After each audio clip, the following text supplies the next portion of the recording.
Labral tests are not your best tests, okay? They don't have as high a specificity, which means you can rule stuff in as the other tests, but they're still like, you still want to do them because they're the best we have.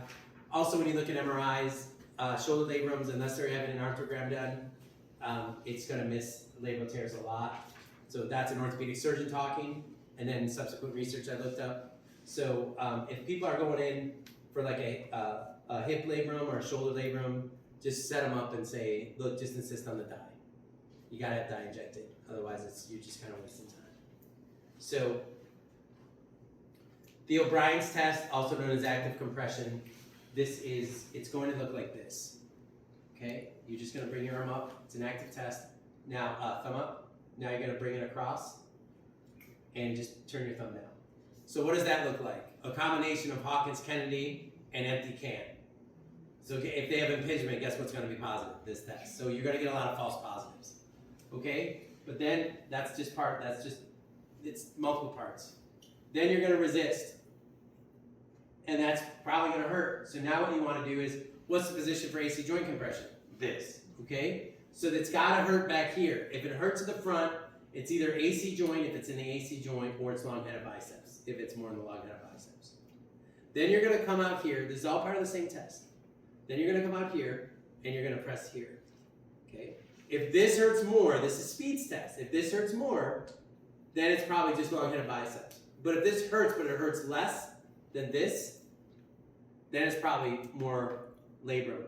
Think about it. The labrum is being compressed here. It's not being as compressed here. And because the long head of biceps attaches to the superior labrum, that's why it's going to be positive. So some of your long head of biceps tendonitis cases, you really have to clear the labrum, because it might be a long head of bicep tendonitis because they have a labral tear. Yeah, specifically a slap tear. Would the test change if your support hand was past the joint line, or do you put your left hand? Oh yeah, I'm just feeling. Oh, okay. So like if he has pain, I'm going to be like, does it hurt here or does it hurt here? I'm pushing on the AC joint here, I'm pushing over here. So if he's got AC joint pain, again, false positive, it's an AC joint problem. Okay? If it hurts more back here, it's probably labrum. Or, lateral arm. Could be labrum, might be rotator cuff. Okay. So, again, we'll do all three parts. Bring your hand up, bring it across. Part 2, part 3. Check symptoms at each time. It should hurt the most here and in this area. If it hurts in the AC joint, it's AC joint problem. Okay? That's one labral test. Now we got 2 more. They're on the table.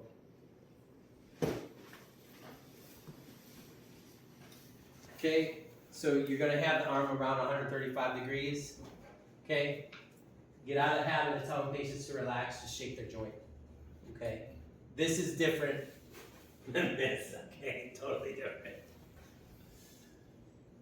Before you got here, I said don't do the other thing. Elbow underneath the hand, and you're just going to pop it. You're looking for a clunk. Okay? You're just trying to get that humerus to ride over the labrum. I've had these positive before, and it's more instability, not a tear, but they go get the MRI. So just know that there's false positives with this. Okay? Because if he's got an anterior shoulder instability, he's going to sublux, but it's not from the labrum, it's from the capsule. All right? And then the load and shift. You're going to use either thigh, ASIS or so, and you're going to be here, and you're going to load, and you're going to push posterior, and then relax, and then you're going to load and push anterior.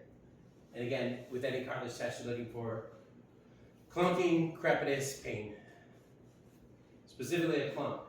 What's the difference between clunk and crepitus? This is crepitus, and it's consistent. If it pops once and you can't reproduce it, that's just joint gas. Okay. A clunk is like a shift. Okay. So if you get a clunk, that's not good. Consistent crepitus, they probably got a small tear. If it's crepitus once and it doesn't go away, that's absolutely nothing. That's just literally joint gas. Okay. All right. Let's practice those labral tests.